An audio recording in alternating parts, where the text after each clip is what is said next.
हमारे वृंदावन में एक महापुरुष थे, पूज्य श्री मथुरा दास जी भक्तमाली।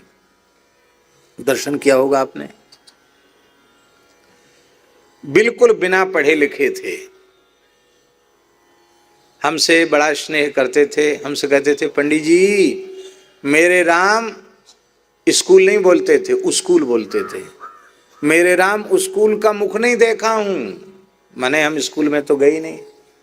एक अक्षर पढ़े लिखे नहीं थे, एक अक्षर। बचपन में साधु बन गए, पढ़े बिल्कुल नहीं, एक क्लास भी नहीं पढ़े थे। और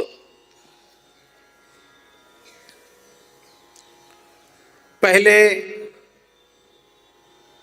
कुछ काल हमारे महाराज जी के पास वो रहे, तो महाराज जी ने उनको एक प्रकार से अक्षर बोध कराया। लिखना तो फिर भी नहीं जानते थे, पढ़ लेते थे। फिर पूज्य पंडित श्री जगन्नाथ प्रसाद भक्तमाली जी की सेवा में वो चले गए।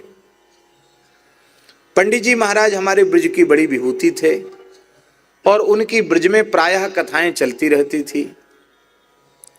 और उन जमानों में बिजली नहीं थी, तो बाबा श्री मथुरा दास जी का काम यह था, पंडित जी महाराज के ग्रंथ, उनका सारा सामान पीठ पर सिर पर लाद के लेके चलना, उनके शरीर की सेवा से लेकर वस्त्र की सेवा से लेकर सारी सेवा करना। और महाराज जी कहते अपनी आंखों से देखी हुई बात। और 6 घंटे 8 घंटे पंडित जी महाराज कथा कहते थे। 2 समय कथा कहने की उस समय परंपरा थी, भागवत जी आदि की कथा 2 ही समय होती थी।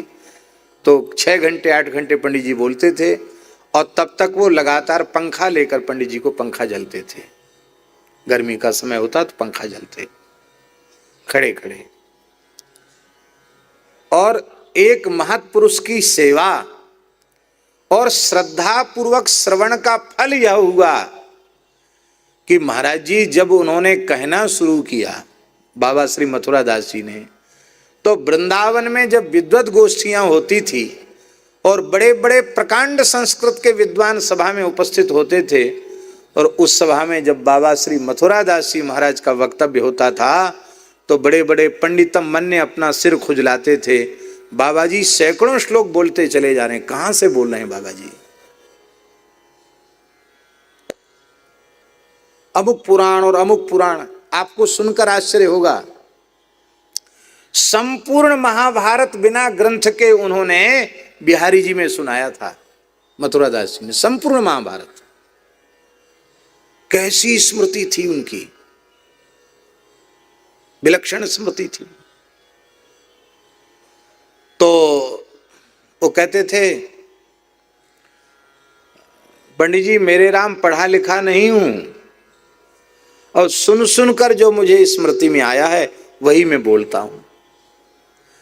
और कौन सी ऐसी निष्ठा साधु जीवन की थी जो उनके जीवन में न हो? नाम निष्ठा, रूप निष्ठा, धाम निष्ठा, लीला निष्ठा, जीवन के अंतिम श्वास तक प्रत्येक एकादशी निर्जल और पूरी रात्रि स्वयं बैठकर तुलसी के पास बैठकर जागरण करना, कीर्तन करते हुए जागरण करना।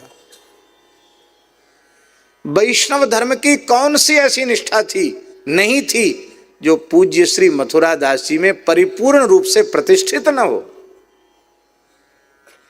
ये किसका फल था? ये श्रवण का फल था। एक अक्षर पढ़े नहीं थे।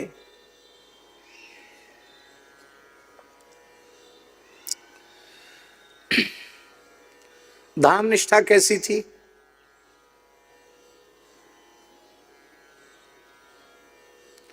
एक बार वो सोते सोते बड़ी जोर से रोए। बहुत जोर से रोए। तो उनके निकट रहने वाले जो संत थे उन्होंने देखा महाराज जी बहुत कम सोते थे, वो 4 घंटे ही सोते थे 24 घंटे में। पूरे जीवन मथुरा दास जी 4 घंटे ही सोए 24 घंटे में, 4 घंटे से अधिक सोए ही नहीं। दुबला पतला शरीर था, तो कम से कम तो सोते थे वो। और उसमें भी आधी रात को बड़ी जोर से चिल्लाए, वो रोए, रोने की आवाज आई। तो उनके निकट रहने वाले सेवा में रहने वाले संत जग गए। उन्होंने देखा कि महाराज जी तो रो रहे हैं, कोई सपना देख रहे हैं, सपने में रो रहे हैं, तो उन्होंने जगा दिया, महाराज जी श्री सीताराम क्या हुआ क्या हुआ।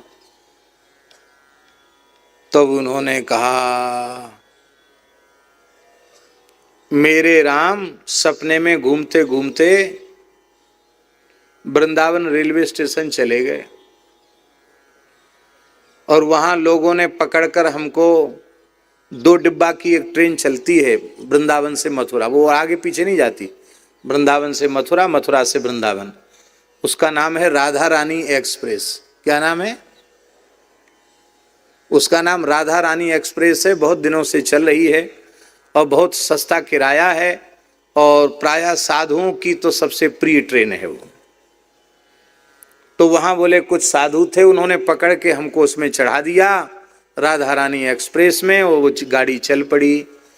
तो हम वृंदावन छोड़कर मथुरा जा रहे हैं, इससे हमको बहुत जोर पीड़ा हुई, तो हम रोने लगे, चिल्लाने लगे कि हाय हाय, हम वृंदावन से बाहर क्यों जा रहे हैं। लो, वो तो गाड़ी ही मथुरा तक जाती, वहां से आगे जाती ही नहीं। मथुरा वृंदावन में कितनी दूरी है, पर उनका धाम के प्रति प्रेम, वृंदावन के प्रति प्रेम देखो कि सपने में राधा रानी एक्सप्रेस में बैठ गए तो रोने लग गए। भैया रोको गाड़ी, रोको, उतारो उतारो, हम वृंदावन नहीं छोड़ेंगे, हम वृंदावन नहीं छोड़ेंगे। आहा, सुदामा कुटी में रामानंद जयंती में वो आते थे, महाराज जी से कहते थे कि मेरे राम एक लोभ से ही आते हैं, यहाँ जयंती में आने पर आपका अधरामृत हमको मिल जाएगा।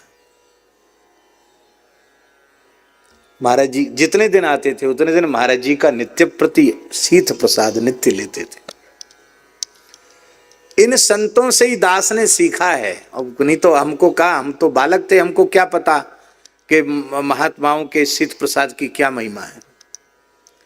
इन महापुरुषों के निकट रह करके इनकी एक एक क्रिया को देख करके अनुभव में आया है, कैसी श्रद्धा है इनमें।